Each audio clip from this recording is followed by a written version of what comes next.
Hi, everybody. We're the Skeleton Crew, and today we're going to talk about the most atrocious dromaeosaur in the game, which is a pun that would work if we had not already talked about Deinonychus. Yeah.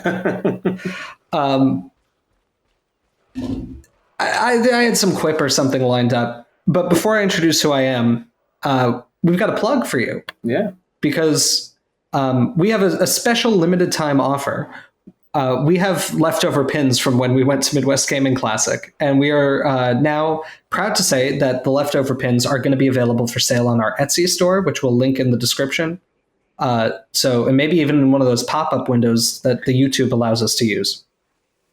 So if you want to see, all of the pin types are available to some quantity or another, right, Amelia? Yeah. Okay, so we've got like T-Rex. What's the full list? The full lineup is a T-Rex skull, mammoth skull, Smilodon skull, ammonite, trilobite, built different, and fettuccine Alberto. And fettuccine Alberto is perhaps the best thing that we've ever seen in our entire lives. It's really good. Amelia really good. went above and beyond on that. It's wonderful when we put a tremendous amount of work into a very regional joke. If you're from the Midwest, you'll understand what the joke is. If you're not, you won't understand the joke, but it is still very funny. Not just that, a very regional joke for Patreon locked content. Well, yes. Yeah, and I guess that's a good plug. If you want to see the video that we are, or the content, the piece of lost media that we're referencing with our fettuccine Alberto joke, join our Patreon at Gorgosaurus tier or higher, and you get to see what may be the funniest piece of content we ever produced that I think a total of like 12 people have ever been able to watch. It's pretty good. It's really funny. So yeah, all the pins look great. They're beautifully done enamel pins. They'll all be available on our Etsy store, so we're excited to be offering these. Supplies will be available until they run out. So this is not, we're not planning to make more of these, so it's a kind of limited time thing. Get them while they're hot. Get them while they're hot, indeed. Now, so my name is Dr. James Napoli, and while you know me as a postdoctoral researcher at the North Carolina Museum of Natural Sciences and the North Carolina State University, my time here is soon coming to an end. I'm not ascending to another plane, unless you consider the North to be on a different plane than the South, which I do, because I will be joining Stony Brook University as a research instructor in the Department of Anatomical Sciences, where I'm going to be continuing my research and starting to teach medical students and PA students and nursing students human anatomy. I'm very, very excited to be taking on the role. I announced it on social media a little while ago, but this is going to be the first video that comes out after that was made public. So I'm super excited. I am super stressed out. And to increase my stress level even more, not only do I need to try to finish a lot of papers right now and pack up my entire apartment, but I have an intruder in my apartment. What? What do you mean? I know. There's a long-haired man sitting in my kitchen on a laptop right now. I don't know what you're talking about. Oh, well, just Alex is here. Yeah. Yeah, that's it. That's the whole bit. That was the bit wasn't planned properly. Oh my god! And he's dropped his computer. Oh,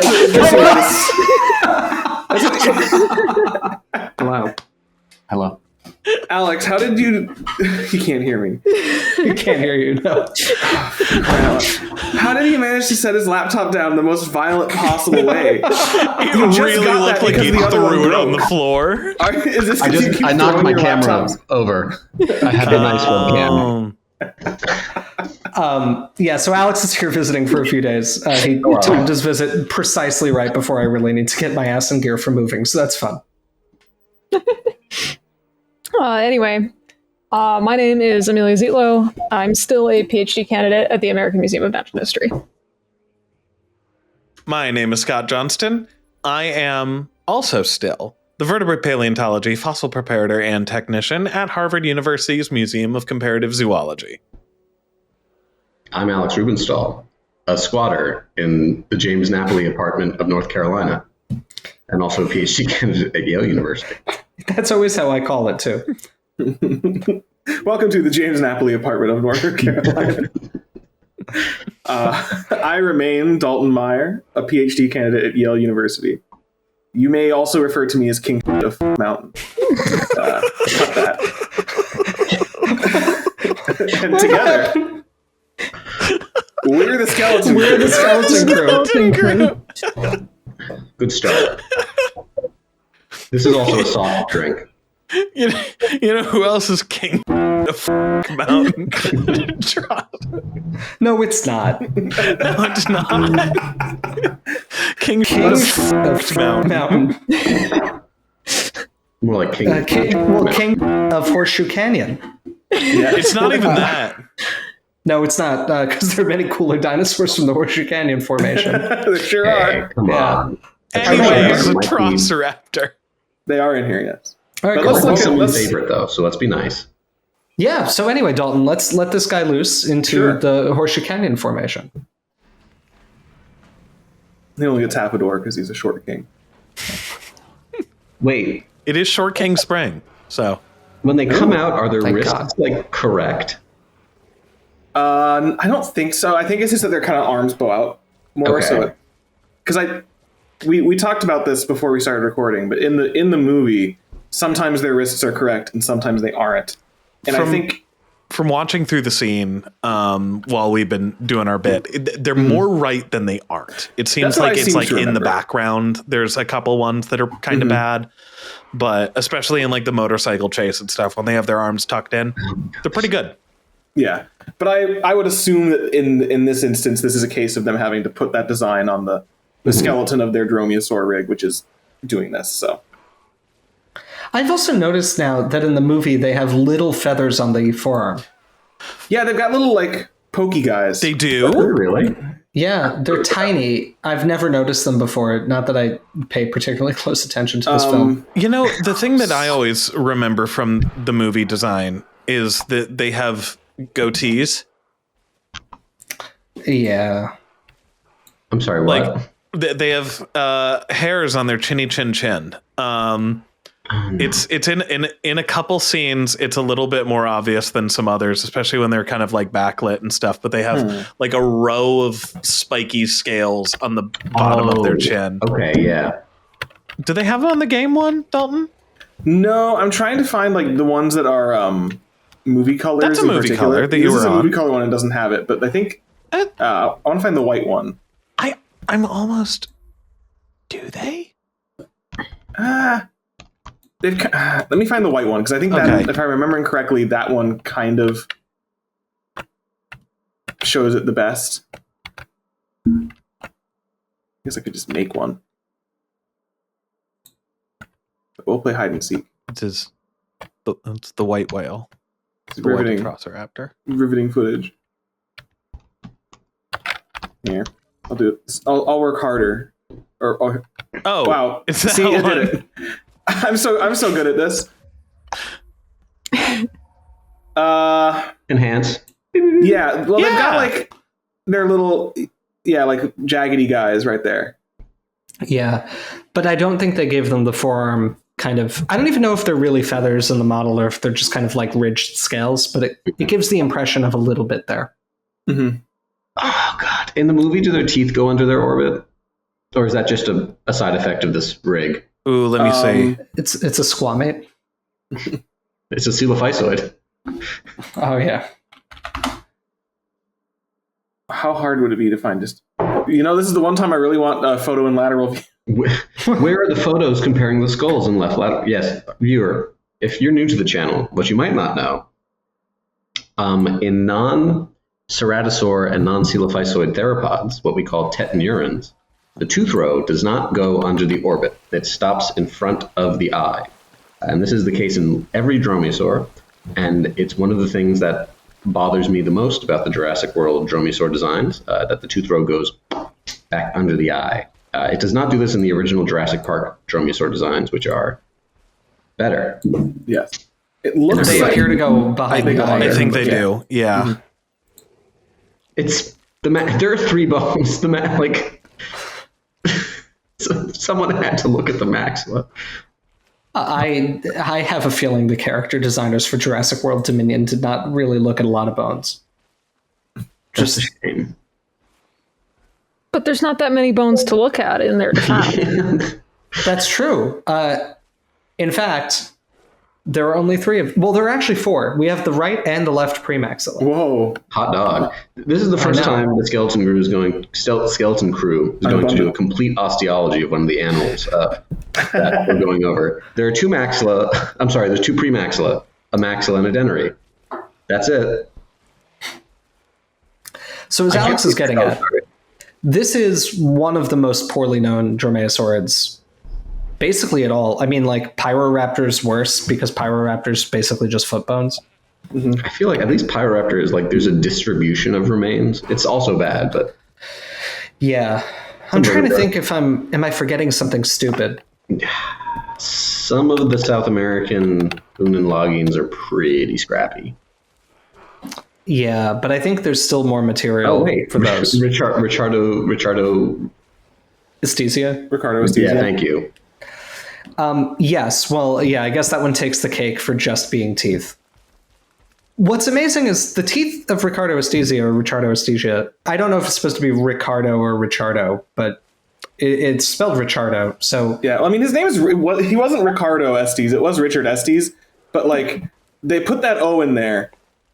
And they could have just called it Richard Aesthesia. But Richardo's kind of more fun to say. Yeah, Richardo.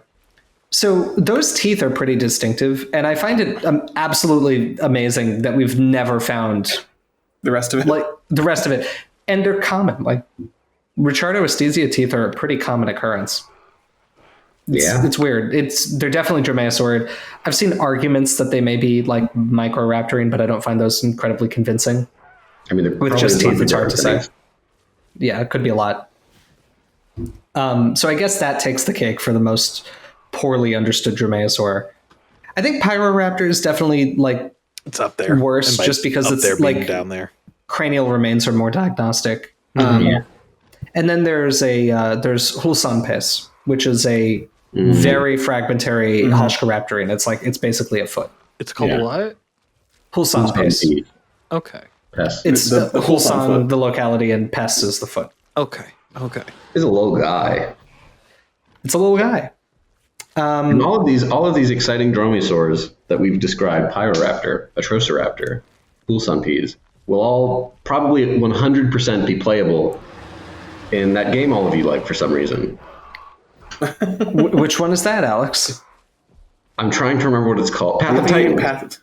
With other hit dinosaurs known from 2 bones, like that Abylosaur that I'm not going to try to pronounce the name of. Pygnomiosaurus? That one. Pygnomiosaurus or something. We'll get That's Osteophragmosaurus. just a different animal that they just made up an Abylosaur, and you wouldn't just make up an Abylosaur. You can actually, but you can download a Bajugosaurus. Yes, you can. I guess I'm being a little harsh on a game that has dragons in it. Well, the one that I don't like is Latena Venatrix because it is not real. It's the coward Stroodon. It's the coward Stroodon. I'm a Stenonychosaurus truther. Well, I mean, Latena Venatrix is Stenonychosaurus. Yeah. Like that. It's just Stroodon's teeth. No, it's the coward Stenonychosaurus because Stenonychosaurus is a better name. Yeah. Well, right. Yeah. Anyway, so Atrociraptor, not very well understood. But what we have of it is pretty informative at the very least in that it seems to be a very robust animal. It's got a big honk in maxilla, a big honk in premax, big teeth. And that's all you can say. It's not built like Velociraptor. And those are all the things I know about it because those are all the things anyone knows about it. There are teeth in those maxilla and dentaries and premax. We know one more thing about it. We know what its name means. That's true. Oh, we blitzed by that. Okay, yeah. Yeah. Hey, Amelia, what does Atrociraptor mean? It means savage thief. Perhaps atrocious thief. You're kidding. Which, does that mean it's bad at being a thief? I assume that meant James Napoli thief. Har, har, har, har, har. Har, har, har. I always like making the joke whenever I show off Deinonychus. I think I made it in our Deinonychus video as well, that its name means terrible claw, terrible as in the fearfully great sense, not like it sucks. Yeah, no, I mean, Latin atrox, Amelia got it right. It translates to savage. But it is where we get the word atrocious. And then there's a species name, too. No. There sure is. I would hope there is. Wouldn't you know it? It's not listed. Oh, there it is. Marshall. So presumably someone named Marshall. Yes, Wayne Marshall, who found the fossil. Nice. It'd be cool. I wish he had found more of it. Yeah, that's Come on, Wayne. Yeah. Try again. Like, do we think the reason that only those elements preserved is because they were tooth bearing? Like, What do you mean? Do you think? Are you What are you saying that? implying? that tooth bearing elements are usually like fairly structurally like strong, and is there any like upside to having a bunch of enamel? But that's just in the teeth. Like, Is it heavier? Like, I'm just curious why like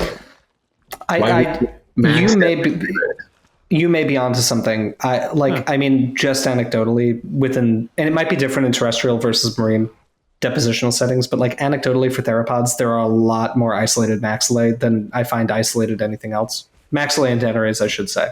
Because that's the case with a lot of dromaeosaurs, right? There's quite a few of them that are just maxillae and dentary, or just maxillae. I wouldn't discount a collection bias there too, of like, if you see a scrappy isolated vertebra or a scrappy isolated maxilla, like what are you more likely to be like, this is going to be worth taking back because we can do something with it? Honestly, Right, Dalton, that's I think fair. that's probably the nail in the head. That it's also probably more recognizable. Teeth are teeth. You can see them Yeah. better.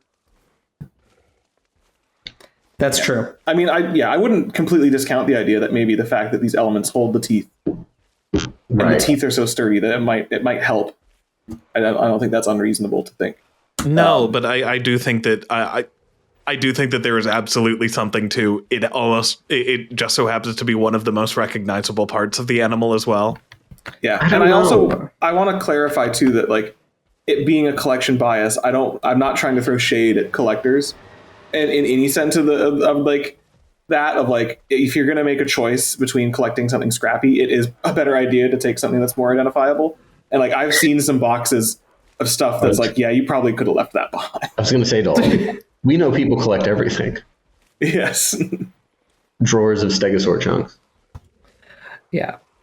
I mean, it's also worth noting, right? Like this was collected, I presume, by field crews of the Royal Tyrrell Museum in the proper pronunciation. And like the formations they work are productive enough that they have to prioritize what they're going to take because you actually do just find too much to collect. Yeah. Like And I do know, I mean, I know from talking to people there, their rule is like, if there is a tooth in it, you take it no matter what. Like that's the only thing where it's like no judgment call. Like if it's tooth bearing and you've got a tooth in it, like, or I guess really if it's just a tooth bearing element, like I think they would take a maxilla without teeth in it. But it's like, right, that's going to be so informative for so many things. It's like Morrison. It's like sauropods in the Morrison, which is if you find one, don't tell anyone because they're just going to tell you to leave it. I've heard so many times. Oh yeah, but those don't exist. Sauropods didn't have skulls. No. Only Neosaurus did. They're derived. Boy howdy. They're derived planarians. They have no head.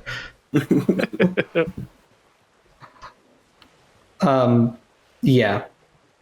So anyway, this is Atrociraptor. Yeah. We're doing great with this video, guys. We are 23 so much minutes to say. in. We are out of content. Okay. Okay. Yeah. Well, No, so that's fine. I have a question here for you guys who know more about Atrociraptor than us, which is, I mean, granted, bars are not that far apart because there's nothing to know I mean, here. at this point, you probably know as much. But so I remember reading that the teeth on Atrociraptor are a little weird in that they're not super curved, but they're more just angled backwards in the skull. This is partially true. I would say they are curved to a degree that is not uncommon for dromaeosaur teeth. Okay. They might be a little straighter, but they are kind of posteriorly tilted. Yeah. It looked a little interesting on the maxilla there, and like I imagine I already know the answer, but Dalton, do they look like that on the model? Don't make me do it. You don't Let's need see. to engage Let's find pervert out. cam. No, Just I do. oh no. Are we sure that's not because of slippage? I don't think it's entirely a slippage thing. I'm actually I'm looking at the original description to know what they said. I'm satisfied with these teeth. They're not perfect, but Yeah, they could kind of be raked back a little bit more, but like the shape of them doesn't look the worst. no, I mean some of them are kind of weird and like just kind of poking out. But, Peggy. like, Yeah. again, Also- I'm never going to put any sure. real stock in the teeth of the dinosaurs in this game because it's just They didn't use a clearly million kind of hard polygons to make the yeah. Stegosaurus teeth. Yeah, this isn't prehistoric kingdom. While James looks up information, I'm going to explain what I meant in case the viewers don't understand. When I meant slippage, I mean that sometimes, and by sometimes I mean quite often in theropods, the teeth slide out of the alveoli, and those are the holes in tooth-bearing elements that the teeth go in. And so sometimes in Sockets, yeah. fossils, especially in dromaeosaurs, sometimes it can look like the teeth are quite long, where that is not entirely the fact. And they would have been just a little further up in their alveoli. A cool exception to this is not a dromaeosaur, but a ceratosaurus, which just has big long teeth like that. They're huge. yeah, they're cool. Yeah, I mean, there are some dromaeosaurids that do actually have really big teeth, like Shanog, right? This, which actually is more poorly known than this because it lacks a premax. Oh, there we go. Right? It does have a splenial, and on the medial surface you get a little bit of the superdenerate. But anyway, Orloid is. yeah, Shanog's got a couple of pretty large, robust teeth. So you get big teeth in a couple dromaeosaurs. The slippage thing is also why, I think we covered this in another video, but you may recall this brief idea that Sinornithosaurus was venomous. Yeah. Yeah, we did. So Sinornithosaurus is a microraptorine dromaeosaur. It's a fairly large one. And it's got these really long teeth that have what look to be vertical grooves on the sides of them, which superficially to some degree apparently resemble venom grooves in like lizard teeth. I think we actually talked about this when we last did it, because Amelia, you mentioned like mosasaurs do not have venom grooves on the teeth. Yeah. Right. And so there was this paper that argued that Sinornithosaurus was a venomous dromaeosaur, and then that made it into the Planet Dinosaur documentary that John Hurt narrated. And That was John Hurt? yes. Really? Yeah. Oh, damn, that's so cool. Anyway, yes. So there's this animation of Sinornithosaurus. It's actually cool. It's like hunting Microraptor. Yeah. It's a very cool like sequence in the documentary. But yeah, they claim that it's venomous, and it's not venomous. The teeth are long because they slipped out of the socket significantly. And the grooves on the side of the teeth are actually the resorption pits that form as the next tooth develops.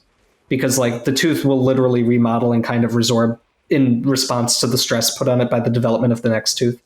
And just kind of eats the root away and helps the tooth fall out.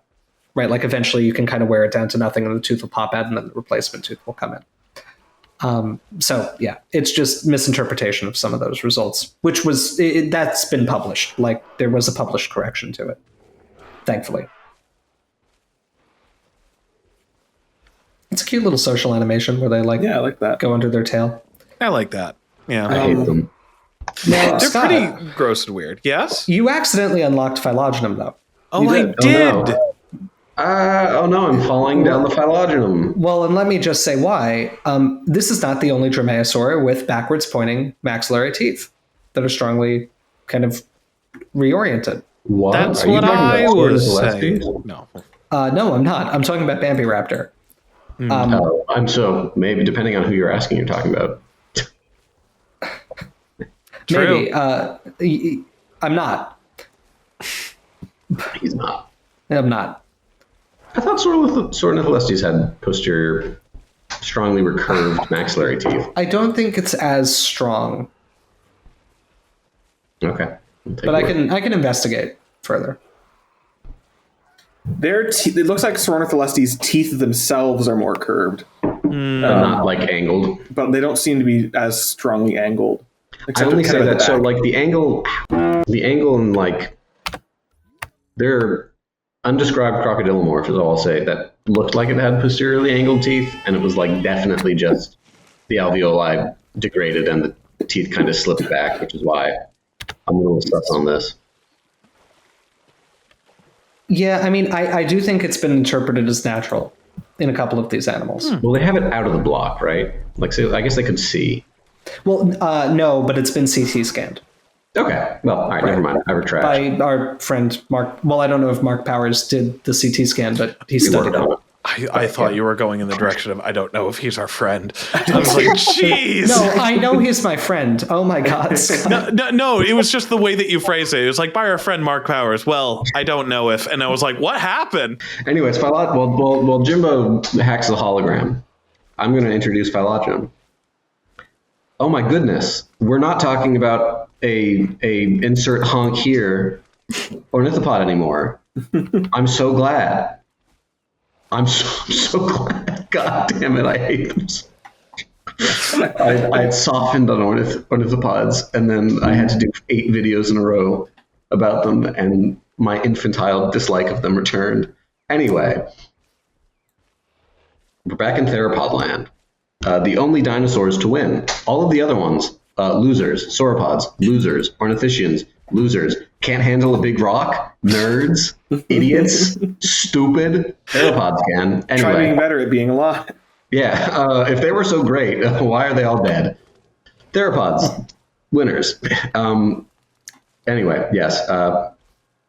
Now, we've talked about dromaeosaurs before. So within theropods, there are many, many groups. Coelurosaurs refer to many of these stranger, more bird-like theropod dinosaurs, and also tyrannosaurs, which are strange in their own way, but kind of evoke a more classic theropod feel. They're big, they have big teeth. As we move up the tree, we get into a group called Paraves, and these are the groups of theropod dinosaurs that are most closely related to birds. And I say this because we're not completely sure which group is the closest relative to extant birds, whether that is troodontids. It's troodont. Or dromaeosaurs. It's not dromaeosaurs. It's not dromaeosaurs. It's also not troodontids. Fight. I mean, it depends what you mean by troodontid. It also depends what you mean by tree. I don't know. It depends. This question is so heavily dependent on exactly which analysis you run and the parameters of that analysis that. Anyway, there are two. Yeah, so there are troodontids, dromaeosaurs, and birds, aviale. And the interrelationships of those groups are a bit of a contentious topic. There are also these things called anchiornithines, which are very closely related to birds. And I think may not be a real group, but neither here nor there. Dromaeosaurs, we have our primitive weirdos, the unenlogines, the hauscaraptorines, the microraptorines. Worth keeping in mind, microraptorines look a lot like early troodontids and early anchiornithines, so maybe that's informative of something. And then there are the eudromaeosaurs. The one group we know for sure are dromaeosaurs. I guess microraptorines are pretty stable too. Oh, I mean, listen, though, like hauscaraptorines and unenlogines being dromaeosaurs is pretty well supported. Like there are fucked around. No, they migrate around in the tree associated with the description of Hesperornithoides, which kind of breaks up what we consider a traditional dromaeosauridae. But they all have what appear to be completely like non-convergent, unique autapomorphies of dromaeosauridae. I think it's very unlikely that any of these groups don't belong on that branch. For example, I think they all have medially exposed splenials, right? I mean, laterally exposed splenials. Oy vey. There's a character in the brain case that I am forgetting right now, but I'm going to review so I can say it on camera. Pause. No, I mean, you can keep talking. I just got to scroll to anyway, so yeah, they're eudromaeosaurs, and these are I don't want to say the cool ones, because that's not fair, because they're all neat. But these are, when people think of dromaeosaurs, this is what they're thinking of. This is a group of dromaeosaurs that appear to have secondarily evolved a lot of kind of predatory adaptations in their skull, versus things like hauscaraptorines and unenlogines, which appear to be kind of more like primitive paravians, some appear to have kind of strange ecologies, possibly, and then Microraptorines, which are, again, not particularly, I don't want to say Tyrannosaur-like, but they're not big chomp, like Dromaeosaurs. I mean, dromaeosaurs are also not nearly as big chomp as tyrannosaurs. No, but they're more. Well, they're macro-predatory in the way the other groups are not. Right. No, that's fair. Yes. Anyway, within Dromaeosaurs, the true Dromaeosaurs, there are a bunch of small clades, Velociraptor, Dromaeosaurine, and the Sauronitholestines, which include Atrociraptor, which are characterized by a few things, but that includes, as we alluded to earlier, these strongly recurved and posteriorly, kind of like slightly more posteriorly directed teeth, and relatively short maxilla, which results in usually a short skull. Sauronitholestes is not, it's not like, I feel like it's not as short as this animal's supposed to look. No, I don't think so. I think this would be one of the shorter ones. Yeah. But I think it's also worth mentioning that there's not a lot of resolution of the in-group relationships of Dromaeosaurs either. Yet. There are many contentious topics in Dromaeosaur phylogeny. Right. When I look at a Dromaeosaur phylogeny, I think the feeling that, like, you know, it's only paralleled by women looking at a man with like severe emotional and psychological issues. I think I can fix him. I don't know if I can. Now, our friend and colleague, Mark Powers. He's worked on this question a bit, and he's, I think he recovers, he finds Sauronitholestines to be this group of American short-snouted dromaeosaurs. Bulldog raptors, hell yeah. Which is real. A real group, a cool real group. And I think he's probably right about that, as our friend and colleague, Mark Powers. Yeah, I think it is probably right. At least definitely in the late Cretaceous. Yeah. I mean, a lot of the ambiguity here has been like, what do you do with Utah raptor? Mm-hmm. Deinonychus. Well, right. And I mean, you know, there's one result that we currently get in the version of the Matrix that like Alex and I used for the description of Kuru.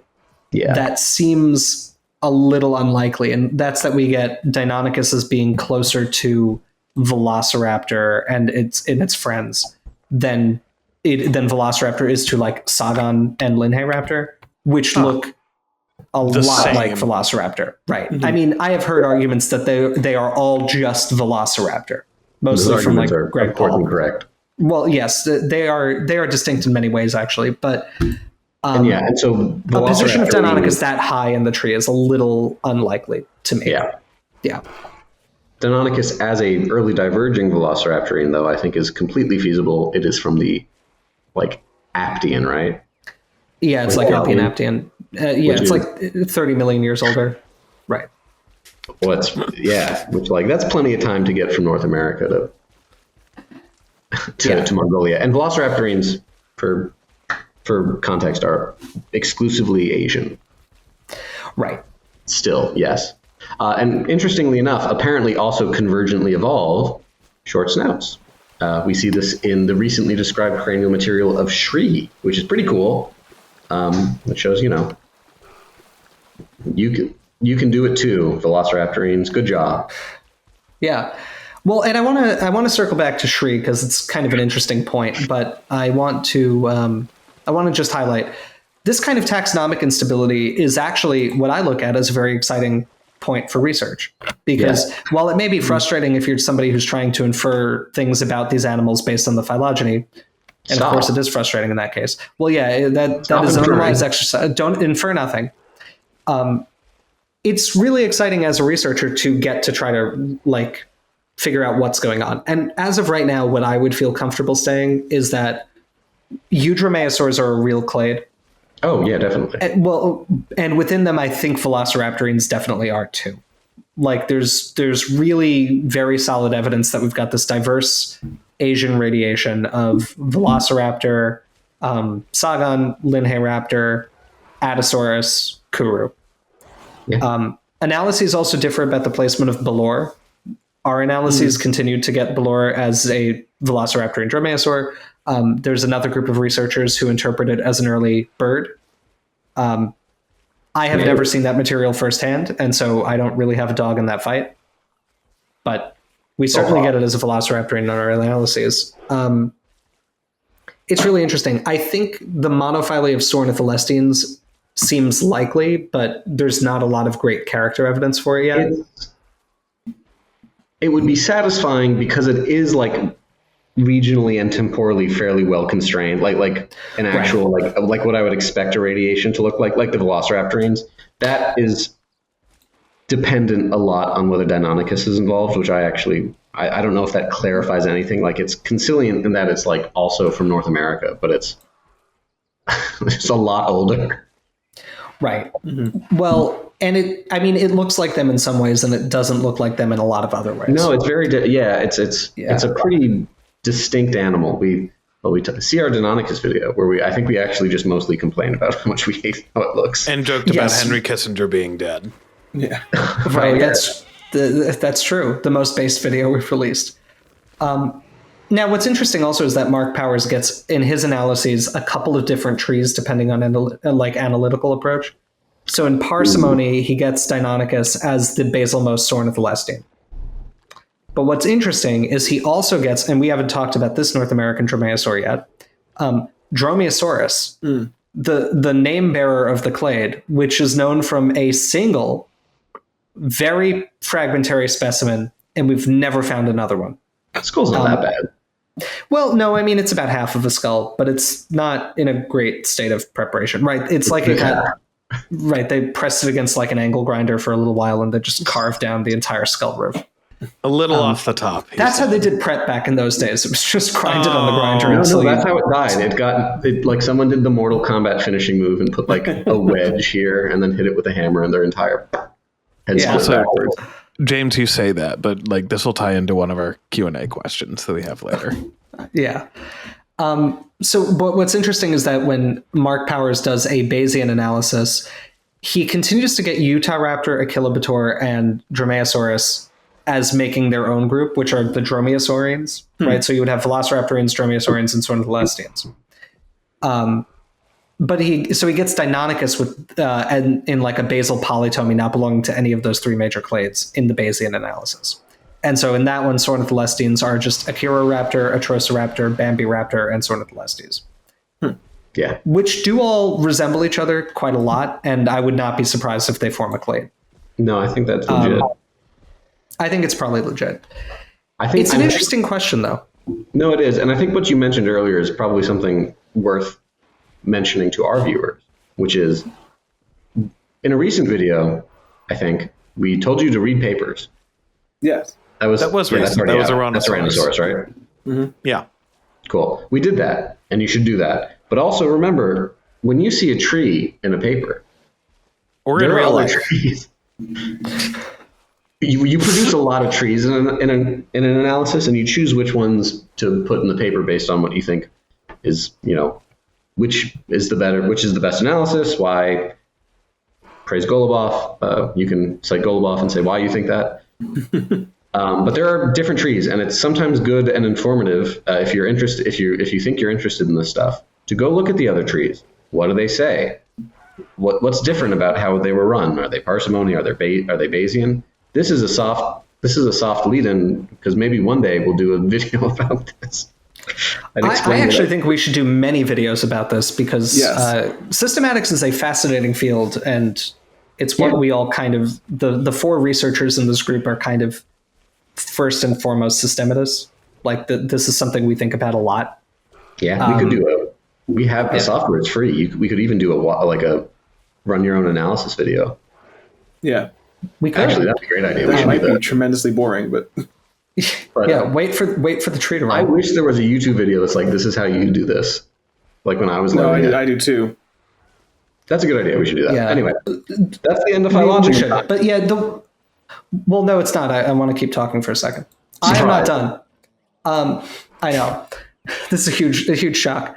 One thing that's just building off of Alex's point, there are always other trees, and also the tree that's most recent is not necessarily the most correct. Right. And what I think is important, and that's not to throw shade on anything. I see this a lot in like Wikipedia edit wars, is like, oh, a new tree came out, we got to change the tree to be in accordance with the most recent paper. These are different data sets, and different data sets, like the most informative thing is to look at what is the same in all of these analyses. Yeah. Like with all of the different versions of theropod analyses and Coelurosaurs, like dromaeosaurs are almost always dromaeosaurs, troodontids are almost always troodontids. Like these major clades shake out no matter what combination of character evidence and firsthand observation and everything you're putting in. Yes. That to me implies quite a bit of robusticity in the results. And then in other things, there's other consistent results, right? Like if you're working on tyrannosaurs like me, there's a couple of competing matrices for tyrannosaurs. None of them disagree with like Tarbosaurus and T-Rex being really close relatives, right? That's something that I would say is like a pretty robust result. It's supported by a decent amount of character evidence, and it's found in different data sets. There are two things I would say are important to look at when you consider these data sets. One of them is quality of character construction and homology statements. That is effectively what Mark Powers' paper on the dromaeosaurid systematics was about, like going through and really kind of making sure everything was very rigorously vetted and to make sure that the characters were very good. The other is how much firsthand observation went into the matrix, which I have at least found in my own work. You get a lot more information and avoid a lot of mistakes that you would otherwise make from published literature. And I think this is a good plug for well-illustrated osteologies are very important. Yes. Like my Kuru paper, Amelia's Yorgi paper, hopefully Alex's Jungersukas paper is excellent. I was going to plug the one you're working on right now. No, I was going to plug one in progress, but I also didn't know if you wanted to. There's also one. There are two in progress, actually, sir. Oh, I'm sorry. Which you're on both. You should know. I am on both. I should know this. Next time I see you, Yale boys, I want to get some copies of your papers. I need to build up my skeleton crew library. The cool thing is I've never been given any. Oh, yay. I don't know if it's ever been printed. I don't know if they print that and it's journal. 150 pages long. I don't care.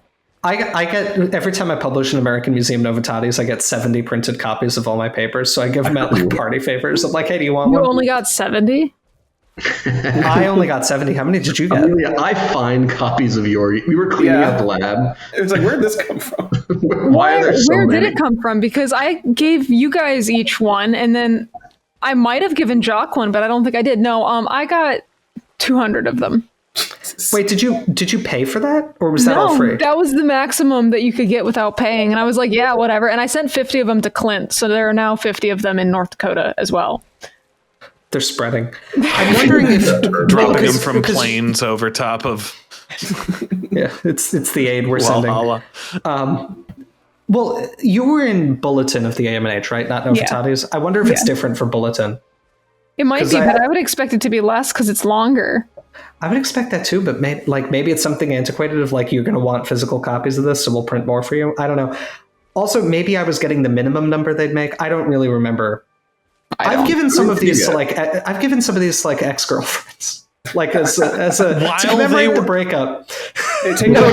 No, while we were dating, but right. No, yeah, to commemorate, as a commemorative token of your time dating James Napoli, here's a copy of the description of Kurukul. To exes, you send them in the mail. Bet you're sorry we broke up now. Yeah. I have this description of 8. No, it's better than that. It's a decent specimen. It's a good specimen. It's a paper I'm proud of. But anyway, for Sir David Attenborough. So well, he said the name. He said the name. Anyway, the point is, what I've experienced in my own work is often I will score something from the literature before I'm able to go see it, and then quite often I have to revise those scorings when I actually see the specimen. And so I generally do look at a little bit, how many of the animals in the matrix do I know this person saw while they were scoring? Yeah. Right? That will often affect my feeling about how robust the matrix result is. Like something scored entirely from the literature, it will just have limitations. Like that's just because the literature can't preserve everything. I take umbrage with Alex thumbs downing that, because that only from the literature? Yeah. A matrix scored exclusively from literature? Well, you mean never looking at anything ever? Like, Yeah, that's what I thought he meant. sure, that non-existent thing. Well, it's existent for It's theropods. existent. I was gonna say, yeah. But also, like, I don't know, like, I take umbrage with like completely poo-pooing it, because then what's the point of having a literature? Like, if you have to go and look at Like, good everything, papers like, with good osteology are like they save you a trip. Well, I think the difference that's is the point. I think the difference in the thing that people have trouble with, which is not like a dig, because like I've been through it too, is knowing when to just leave something blank. Yes, yeah. That's more of the issue. Like if you're looking at a photograph and you find yourself second guessing yourself, just leave it until you can either see it or ask someone to check it out. Because And The other thing I have found when scoring things from the literature is like you have to balance carefully the text and the figures. Like, I try to take a figures first approach of like, can I see this? And then I double check and say like, okay, I can see it. Did they actually note it? And like sometimes you'll come across a thing where it's like, I think I see something, but they have written something else. And then that's the case. I'm like, I don't know, ? Because then it's just not verifiable. Or they'll just never or they don't mention it, which is very frustrating. Yeah. Mm-hmm. Yeah. I often, there are times where I will say, if they didn't mention this, it's definitely not there. Mm-hmm. Like sometimes they don't note like pneumatic foramina in the vertebrae, but like for theropods, we know that's important. So like if you have a completely apneumatic animal, and especially if there's a figure where I can reasonably see it, I'll say like, okay, I see no evidence of this. If they were describing the vertebrae in any amount of detail, they would mention this if it were there. But I try to verify that like much more than other things. There are also certain characters you can score better from the literature, like lengths of the bones relative to each other is fine. It's like subtle shape things or articulations of bones where unless it's figured in that view, you're not going to be able to score it confidently. I think that's the value of, at least in a lot of modern literature, and I mean really in like the last 4 years, like people publishing their like STLs or Morphosaurus data sets. What's better than a picture is a 3D object that I can go like this with and look at in all these different orientations. That's almost as good as seeing it in person. Yeah, it's like sometimes the sutures aren't as clear depending on the resolution of the scan, but like you're at least able to get like depth on certain things, which is really helpful. Basically that's my plan for everything I publish for the rest of my life. Just to include STLs. Yeah, I mean, not all museums allow it. Like, you know, I'm in a situation where I've got a lot of comparative data, right, for all the Tyrannosaur work. What I would like to do is just say, okay, here's the specimen I'm describing, and here's everything I compared it to. Mm-hmm. Take a look. I'm not going to be allowed to do that, though, just because like different museums have different regulations about like what you can do with the data. But at the very least, for anything I describe new, I am planning to upload STLs. But it lets people check your work. Right, and that's important. You know, a lot of issues I am discovering in the course of my research are kind of attributable to just a lack of good published accounts of specimens, which then compounds. I mean, you know, it was only like 2022 that Gorgosaurus got its first like really well illustrated description. That was our friend, or another friend of ours who works in Canada, Jared Voris, friend of the channel, who did like a great job with it. But before that, there was just never any really, really solid publication, except actually the description of the type in 1917 has beautiful lithographs. But, you know, there's the skull of the type is pretty crushed, so it offers not as much info as you would like. Yeah, no, a lot of these classic American theropods and a lot of really nice Chinese theropods too lack long form description. Yeah. Which is sad. Yeah. Like almost most ornithomimosaurs don't. Like Struthiomimus, ornithomimus, like don't get a lot. There's Gilmore's 1920 treatment, which is, I think, probably the best for a lot of stuff still. Yeah. Yeah. No, and I mean, it's something people are working toward. Oh yeah, it's not like no one's doing it. Like Ceratosaurus, I know people are working on that. It's the same Amelia, thing. you were going to say something? Oh, yeah, sorry, I was going to say, like, it's the same thing for mosasaurs, and that's why Yorkie is what it is. Because, like, as a student starting out at an institution that did not have mosasaur fossils with an advisor who did not work on them, trying to get a handle on what the hell I was doing, what I was seeing was really hard because there were no like long form osteologies that are focused on a single animal. Like there's a couple like overviews of things like the Russell 67 book on just mosasaurs generally. Like there's a lot of that, but like, you know, the other problem is like Tylosaurus, for whatever reason, even though it's one of the best known, best represented, has just never had a description of a complete skull, even though there's literally dozens of them. So yeah, I wanted to basically solve this problem for anybody else that wanted to work on these animals in the future with Yorkie and just be like, here are what the bones actually look like in different views with this lighting. This is what we're calling all these holes. So now you know what the holes look like and what they are called. Right. No, it's critically important. And that's what everyone at the skeleton crew does, because Dalton also does that shit for lizards and shit. Yeah. Yeah, Helioscopos Not everyone. Helioscopos, you have to get into the supplement because it's a short form journal, but the supplement contains fully illustrated osteology of all that. And then I'm working on a much more comprehensive one for a different lizard. Watch the space. Is much more complete than Helioscopos. It's a cool fossil. That's all I'll say. It's a very cool fossil. I think I've seen it. I think so. And it made me weep. Another mosasaur as well that is much more complete than Yorkie. I believe that it. I was mad at today because the palatine is a stupid bone and I don't like it. Incorrect, actually. The palatine is one of the four best bones of the whole skull. It's everyone's favorite bone. I would like it better if it had ever been illustrated before in this animal, so that I knew what the hell I was looking at. That's all right. Don't worry. My paper will be out well after you have this issue characterizing. It will be of no use. So anyway, I tried. What was the? Well, we're just talking about the importance of observation and everything. Okay. Right. You need observing specimens firsthand can be really important. And it's a good thing that our field is pushing toward more data accessibility, because this is obviously also something like Amelia mentioned being a student, but like a lot of researchers in countries with fewer resources for paleo or less support generally just have fewer opportunities to travel to see specimens.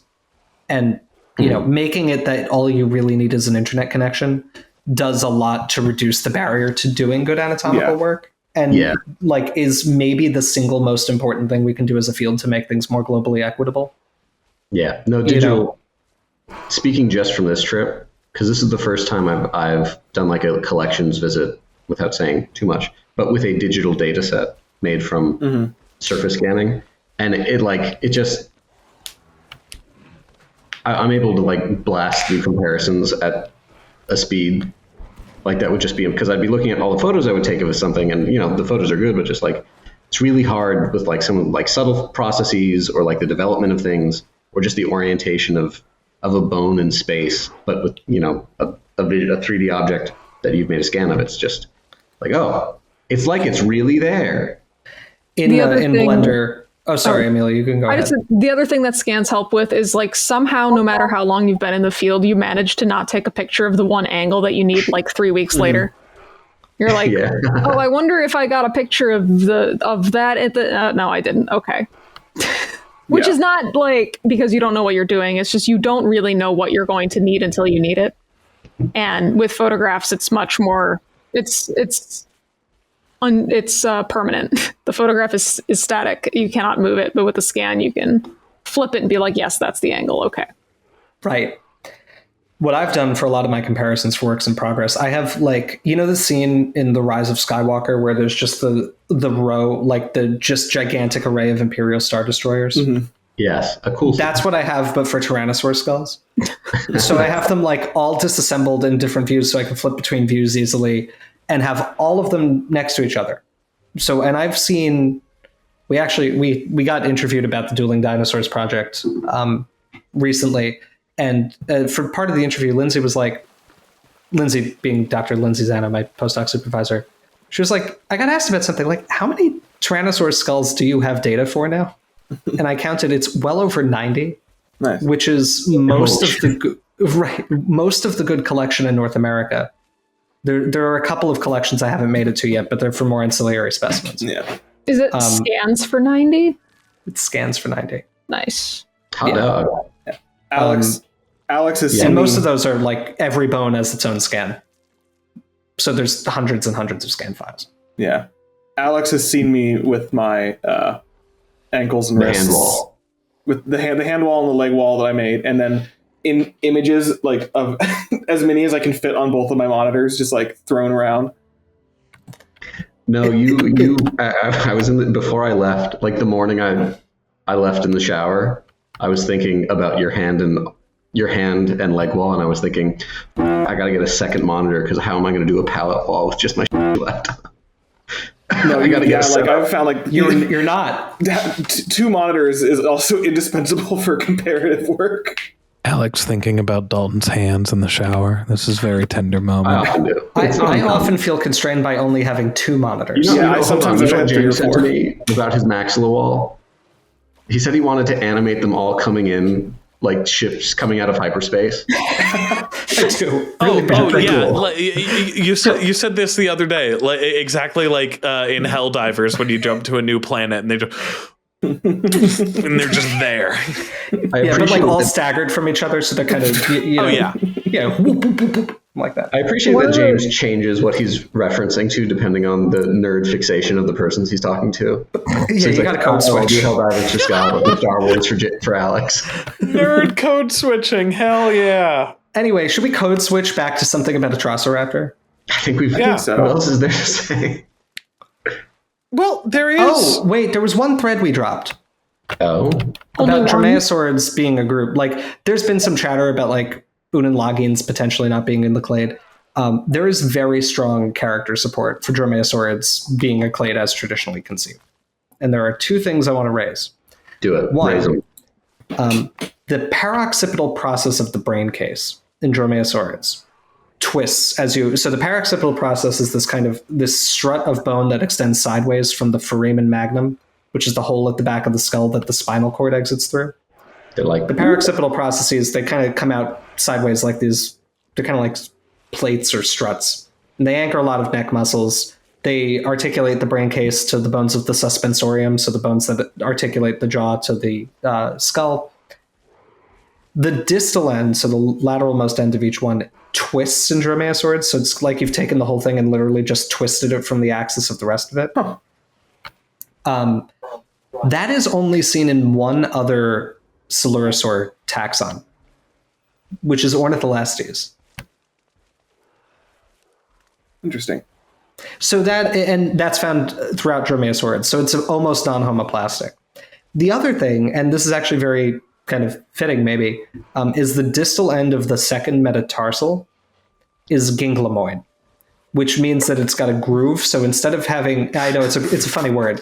It's such a made up. Sounds like an insult. I think it's sounds actually like you're funnier. insulting it. It is gingles on the ginglymoid, void. right? It's well, I hate the word ginglymus more. Like it sounds. That sounds like well, a thing out of Rick and Morty. What are you it does, talking right. about? Yeah, it's like you gotta get the ginglymus. But the ginglymus. Don't do that ever again. I turned myself into a ginglymoid board. Funny shit I ever saw. Ginglymoids. They're attacking us. So the ginglymus is what we call a groove.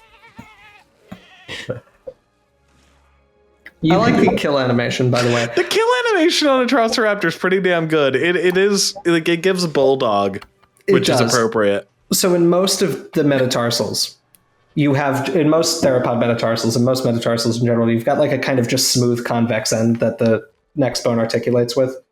So you get kind of an articulation like this, but it's more or less like a kind of like cylindrical. A ginglymus is when you have a long groove that separates the two halves of that. So you get like a very pulley-like surface. It restricts the motion laterally. So the killing claw of dromaeosaurids is on the second toe, and the second metatarsal has this ginglymus that restricts the motion so that you only move in one dorsiventral plane. Probably stiffens the joint. Yeah. And again, that's something that you see in the most basal dromaeosaurids, and it's throughout the clade. And it's not found in anything else. Not even troodontids, which do have little claws. You can think of it, viewer, as the difference between a butt with no cheek and a butt with cheek. You can give it that. That's You can do that. All of our viewers have experienced seeing a cheekless butt. Yes, common in your daily life. Yes. Mine, at least. But We've always said we always talk about being double cheeked up, but Alex is zero cheeked. Double cheeked. Mono cheeked. It's that picture of the beetle and the woman that are opposite. I don't know pop This is culture. Amelia for John Lennon and Yoko Ono. Yes. The beetle and the woman. I thought you were talking about people comparing like Kim Kardashian to an ant. damn. So what you're saying is someone's not giving honeypot ant. No. Yes, I would say that yes, those are strong characters. Although, here's a pause. Don't we find that that's variable within Velociraptorines? The twisting, like that's one of our characters. It's the strength. Well, I think Sagon lacks it, is the thing. Apomorphic Sagon. Okay, never mind. Yeah, it's autapomorphic of Sagon to not have it. Yeah. I agree. There's strong character evidence, and that's what we find. I guess I would say I would not be shocked if the relationships were more complex based on how much of the Unenlagin and Halscaraptorine record appears to be missing. Well, and that's a fair point. But yeah, no, it's a group. Hopefully for a while. I think semi-related to this, it was something I kind of wanted to mention earlier when we were talking about trees, and just like the fact that the newest one is not necessarily the best, and like to consider the characters. The other thing to remember about trees that I don't think a lot of people who are into trees in a casual sense realize is that there's actually more labeling that you could theoretically do on the tree. It's not just about where the different species are at the tips of the branches. You're also, when we're doing this research, interested in how these characters or traits are actually changing along this tree. And that's kind of what they were just talking about, that when they say that there's characters holding them together, basically it's like at a point farther down the tree, there is this thing that they all have in common. Like that's actually what is theoretically represented in those spaces in between branches in the trees. And so if you want, sometimes you may have seen it in like more detail-oriented phylogenetic papers, but like you can label where on the tree those changes or those changes in anatomy happens. And like that's actually like the other side of the tree. What it's showing you is like, yeah, how the species are related, but almost more importantly, how did they get to be that way? What are the characters? What are the traits actually doing? Because like the data that we're using to build these trees is made up of those characters of the anatomy data. And so it's telling you, basically, it's tracing the path that the algorithm that we used to find the tree like followed, that it figured that this sequence of changes in the anatomy is what is most likely. And that is why it's putting those species, in the order that they are. Right. And just to springboard off what Amelia said, because it is cool, so the nodes in, say, like a parsimony analysis, where those branches meet, right? The nodes themselves are functionally like a hypothetical common ancestor. They are a set of every single character state that's in the tips. Those are our taxa that we're actually looking at. And those most likely states for those characters at that point. Like something I thought when I was an undergrad, I'm like, it'd be kind of cool to like pick nodes at random and like reconstruct what the organism at that node might have looked like skeletally, just based on the hypothetical reconstruction at that node, as like a fun exercise to be like, oh, what would the ancestor, what would the most recent common ancestor of X and Y look like? I never did it because it seemed like a lot of work, and I had to do actual phylogenies, not just make up. Well, that's actually a part of a really big paper in Mammal Systematics from 2013. There's the paper led by Maureen O'Leary. It's called The Placental Mammal Ancestor. And it's entirely about and it's a massive data matrix. It's thousands upon thousands of characters. It's actually a really interesting way to approach it. They divided matrix building based on specialists for different taxa and different organ systems. Oh, interesting. And then did rounds of revision to make sure characters weren't redundant or conflicting or anything. Mm-hmm. So, you get the carnivore team who understand carnivorans, dogs, cats, bears, weasels, all of that. and you get like artiodactyl people and all of that. And then you also focus, like if somebody's a dentition expert, they'll review all the dental characters for everything. And so they wound up with thousands of characters summarizing the osteology, the dentition, the soft tissue anatomy, blood vessels, nerves, muscles, all of that. And they reconstructed based on these character optimizations, which is what Amelia's talking about, right? That's the kind of jargony term for what we're discussing, is optimization of the character state at each node. What did the placental mammal ancestor look like? And it looks kind of like a mouse. It looks like a shrew. Believe it or not. But it's a really, really interesting paper, and just a massive amount of data, like a huge effort from many, many people over a long time. So, while we just went on an extended conversation about everything around Atrociraptor, because of course, Well, our viewers tell us they like the Stunlock, Scott. No, that is not me giving you guys. That is me saying there's nothing to say about Atrociraptor. I was trying to have this be a lead-in. Oh, okay. Well, I'm sorry. I was going to say unfail your segue. Okay.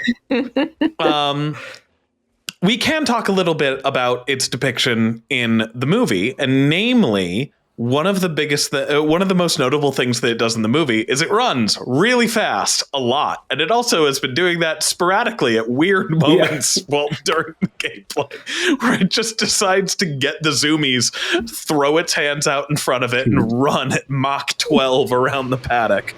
But my cat does at 2 a.m. Like paws out and everything, because you know how when they're real excited they like kind of gallop, you know? Yeah.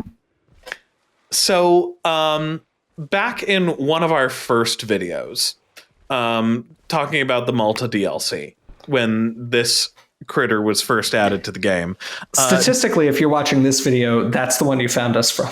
Probably. Yep. James made some really good points about how, like, while we don't know anything about Atrociraptor, God, I really like that kill animation. That's really fun. This is a relatively good design for if you wanted to make a fast raptor. Because sure, it's always talked up that Velociraptor is like this incredibly fast. I mean, it's literally in the name. And we see them like they're like outpacing cheetahs and stuff, as they say in like Jurassic Park 3. This was not the case. It was dromaeosaurs, despite their name being the running lizards and Velociraptor being literally having fast in its name, these guys were not good runners, nor were they fast. They were probably among the slowest dinosaurs we have ever discovered. Like, I can't emphasize enough. I'm not talking not fast. Like, it was still pretty, like, very briefly, the way we assess the relative speed adaptation of an animal. And to be clear, this doesn't actually map to top speed, because there's other locomotor factors you need to consider for this. Like rhinoceros can move really quickly. They are not built like fast running animals. Cattle, bears can run as fast as a racehorse for a little while. And the inverse of this is giraffes, because I think I know what you're going to say. Oh, what? Are giraffes very slow? They can't. They have the proportions of, I think, like a galloping animal, but like famously they can't. That's interesting. I didn't actually know. They can. I've watched a giraffe gallop. Apparently, there's a niche distinction that they're doing something else. They can't like it's not. Though. It is Wildlife Wire. Get in the comments. It's not that locomotor cycle or something. Yeah. Anyway, I'll look this up while you talk. No, please do. Please do. If there is a weird distinction, I'm curious to hear about it. So I think the broader point is that while this is not mapping to the top speed, like you can't look at the proportions of the limb to know how fast the animal was in terms of what's the top speed it could achieve. You can use it as a relative parameter of, is this animal adapted to frequently move quickly? Right? Like bears can run really fast. They mostly don't, compared to like deer or antelope or horses. Mm-hmm. It's the adaptations that I'm going to talk about are related to efficiency of locomotion. And to summarize it all to a very kind of fundamental level, it's the length of the metatarsus, or the lower limb segment, which is the ankle and foot, or it's really the ankle of a human, Dalton, in this animal, can you show us the metatarsus? I'll try and find one that's not in like tall foliage here. Thank you, Dalton. To our best, but like here. Yeah, so this is the lowermost limb segment. The tibia is the middle limb segment, so that's the shin. And then the thigh or the femur is the highest up segment. And generally what you look at are the ratio of the length of the tibia to the femur and the length of the metatarsals in relation to the tibia. The way that levers work is that the further away from the fulcrum something is, right? Well, actually, it's a different kind of lever here. The further out you are, the harder it is to hold something, right? Right, it's not the furthest from the fulcrum necessarily. It depends on the class of lever. But like if you hold something on an outstretched hand, even a very lightweight becomes very heavy quickly. There's a famous line from The Punisher about that.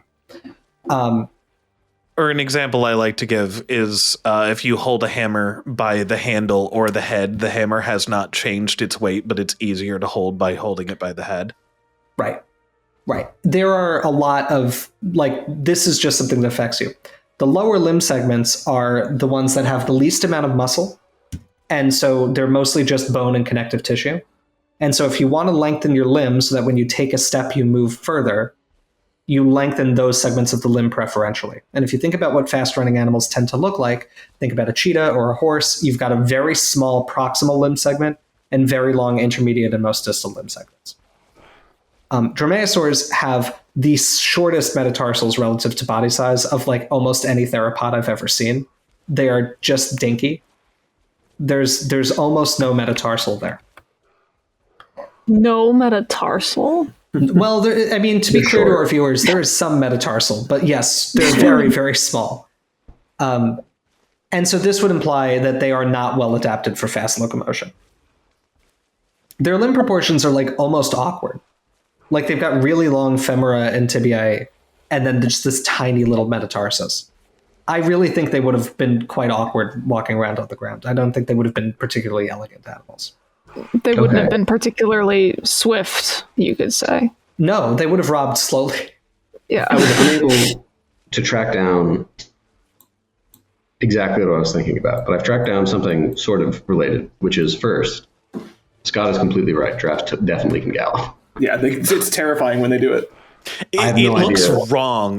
When I saw it in South Africa, it was one of the strangest things I've ever seen. It was almost surreal of just watching this thing. It was like, it was very odd. Like hit 30. What I did find was a paper from 1933 that says that these and previous results suggest that hind limb proportions and maximal running speed may not have evolved in a tightly coupled fashion. Apparently, according to this analysis, which uses Felsenstein 1985, which jumped out to me when I was looking over it. Where's it? They looked at ungulates and carnivorous mammals. And apparently, although ungulates tend to have a larger metatarsal to femur ratio than carnivorans, they are not generally faster.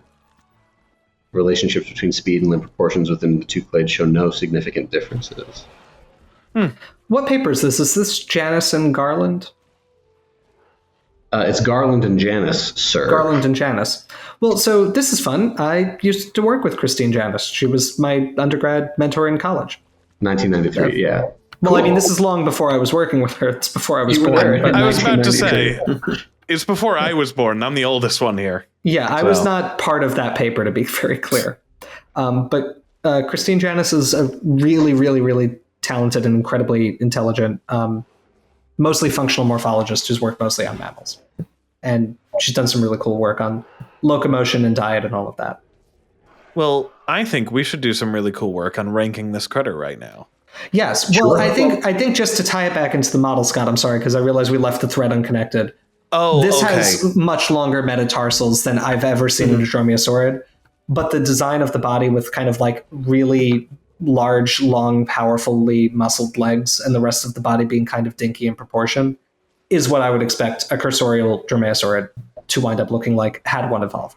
Hello! There's certainly not a cut here where lighting conditions change. Not at all. Amelia, what do you think of this animal? We've just been talking about it the last 20 minutes or so, how long that video took to record. 20 minutes. It was hour and a half. Yeah, it's fine. I don't like it. at all, but I don't like hate it. It's not disgusting. It's got bad vibes. I like that they, I don't know, followed the 3 bones that we have that say it probably had a short little face. But I think it would have been funnier if they just like turned it into a bulldog, like completely. Like give it short legs, give it long arms, have it trundle around like those stupid toad bulldogs that are all over the timeline right now. Which, side note, it's not their fault, they're stupid, and that should be outlawed completely because it is literally animal cruelty. But whatever. Wait, you're talking about pit bulls? Yeah, Specifically the toad ones. The toad line. Oh yeah. Deformed. Listen, I think it's good to have the Rhapsids back. Welcome back. No. You've been gone. We missed you. Bad. Anyway. But on the other hand, I'm glad they didn't do that to an animal. But I think it would have been funnier. I don't know. Like I said, it's just it gives man in suit, which I don't like. Mm-hmm. I feel like I can't give it a D. Like, it's not that bad. It's not any worse than anything else, really. I'm gonna give it a C because it's fine, but I don't like looking at it. Okay. Fair. I'm torn. I'm very torn. No, I think I'm actually torn between a B and a C because I think charitably it's one of the better new designs from Jurassic World Dominion. Because the Pyroraptor in the movie especially is a hot pile of dog. I was kinder to the model in the game, but also because it had feathers and we didn't have Utahraptor yet. However, it's still quite ugly. Now, on the other hand, as I said in a meme on Twitter that several people thought was funny, you can't make a Atrociraptor look good. It's a giant boxy skull. It will always look kind of unnatural. Even the prehistoric planet model, while being very accurate and scientifically informed, it's an ugly animal with a brick for a head. I would argue briefly that the reason it's ugly is that it's plain and not because of its face. It looks I would argue that it's because of its face. What I consider the ugliness is the face. I actually quite like the coloration, and I don't like the square bulldog face. I think it looks dumb. I don't like that on bulldogs either, to be clear. I don't know.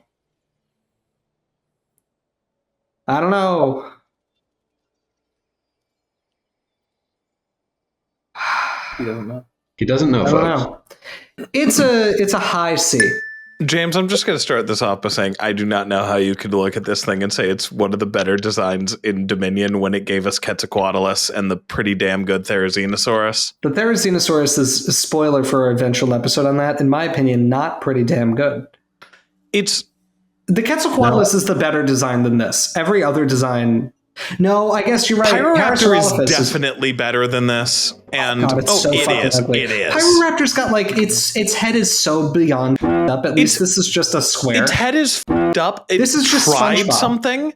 It tried something. They shouldn't have tried that.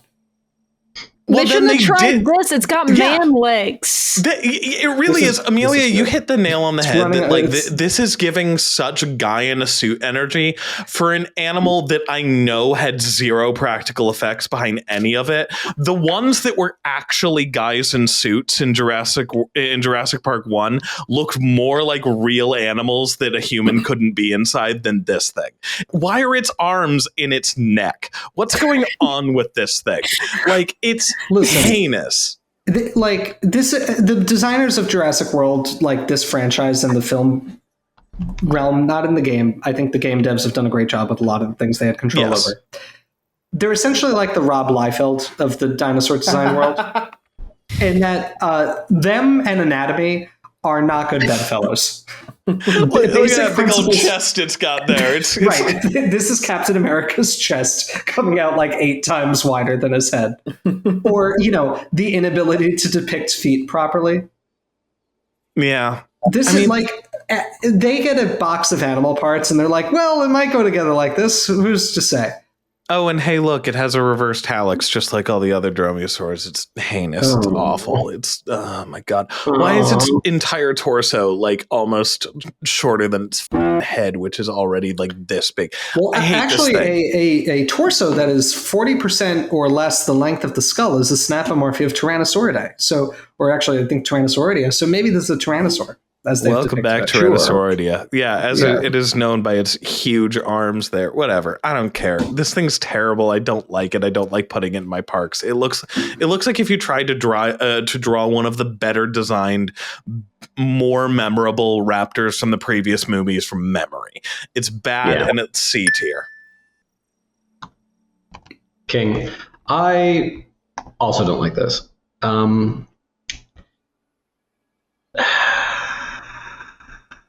Do I have anything nice to say?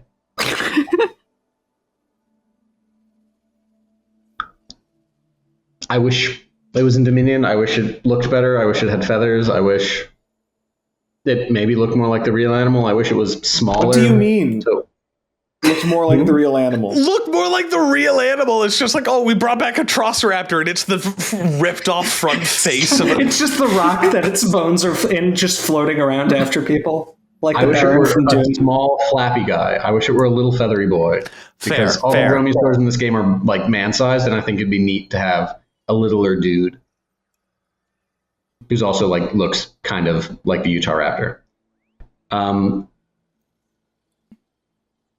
If you're going to make a dromaeosaur head, but you want it to have long legs and be the dog, they should have simply just made a big Sphinxukian. I like it if it were Sphinxukian, and then they should have called me and asked, "Would you like to advise on this?" And I would have said yes. So cool. And then I would give it an S. But I'm going to give it. It's not a D. It's not as bad as that. Well, low C. I do like the color on this one. Well, that's it. The muscle legs are kind of funny. They remind me of like a gym guy at the beach. It's giving handsome Squidward. Ooh, not in a good way. Not that there's a good way. I don't think. There are some good ways to give handsome Squidward. Yeah, but like, most people forget about the rest of that design, which was his goofy, weird legs. That's true. Yeah. I am. Some interesting discussions happened. Some interesting thoughts have been shared. I'm not going to judge a pecan pie on how much it tastes like a banana. As Alex has just intimated, but they should have done something different, but they didn't. I'm going to judge what they did. I like it. I like Atrociraptor in the movie. I think it fulfills a good role in the movie of a decently exciting segment of getting chased around by some cool, menacing looking animals. You know, I do wish it had feathers. That would have been a good move for them to add feathers because they were already doing that to some other things. But it's got really cool colors. I think the in-game version's a little bit hampered by having to live on the dromaeosaur rig because they move a little differently in the movie than the velociraptors. Like, I'm looking at a still from it, and like the back is like so flat. There's the moment when they come out of the cages, and the evil lady is like, "These are thoroughbreds," and like they come out, and they're like, their heads are like cocked back up really high, and they're taking like these big like confident steps, and I'm like, these are like thoroughbred animals that are like treated really well. They're like spoiled, like they know they're hot shit, and they know they're cool, and they're acting like it, and the design reflects that. And I think for, you know, they made a good choice making a Atrociraptor something that's known for 3 bones, which do I think Atrociraptor was like a particularly like leggy, built for speed dromaeosaur? No, it probably isn't, but we don't know. And so it's within the realm of speculation of like, maybe this is a weird one that did something very strange. It probably wasn't, but who knows? I mean, and I think they did a decent job of evoking the skull shape. I am annoyed by the teeth. That annoys me for the velociraptors as well in Jurassic World. But I like this design as a creature design. And it's not a tremendously great dinosaur design. Let's be frank, but like, judging it for what it is, I think it's good. and I'm going to give it a B. You know, Dalton, you raise an interesting point, and it doesn't change my ranking necessarily, but I think this is a rare example where I like the animal more in the movie than I do in the game. Yes, I like it more in the movie than the game as well. Yeah. Oh my gosh, yeah, same. Like, while it is not probably what a Atrociraptor looked like, I do think they did a very good job of giving giving them as characters like personality, intention, and I do like that they did at least design an animal that looked like it could be fast. Yeah. Like, it's good character design for the movie. It's not very good anatomically, and I think it might be a rig thing. It may be a difference in the model. I don't really know, but I think it is definitely lesser in the game than it is in the film. I can see Dalton's reasoning there. That's fair. I'm not changing my rank. That's fine. I didn't expect anyone to, but yeah, I will but for me, justify my B. I would say it's the highest of C for me. But you know what that means? Is it time to hashtag rank it and spin that wheel? It is time Indeed. to hashtag rank it and spin that wheel. It is in time to hashtag both of those things. Well, this guy will go right in C tier. All right. All right. Now it's that time, everybody. It is indeed that time to Spin that wheel.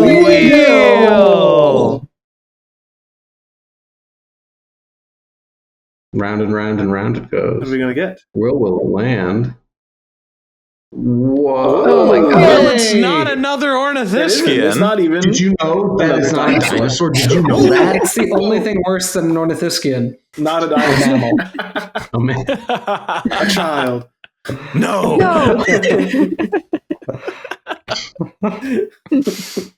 All right. Well, Anyway, so yeah, next week we're going to talk about Dimetrodon. But before we talk about Dimetrodon, it has to be another week from now. And before it's another week from now, I have to read names of people who support the channel. Please. You know what I really do like? When I log into Patreon, I see different numbers. And the number that indicates the amount of support the Skeleton Crew get, support the Skeleton Crew get, go up. Number go burr.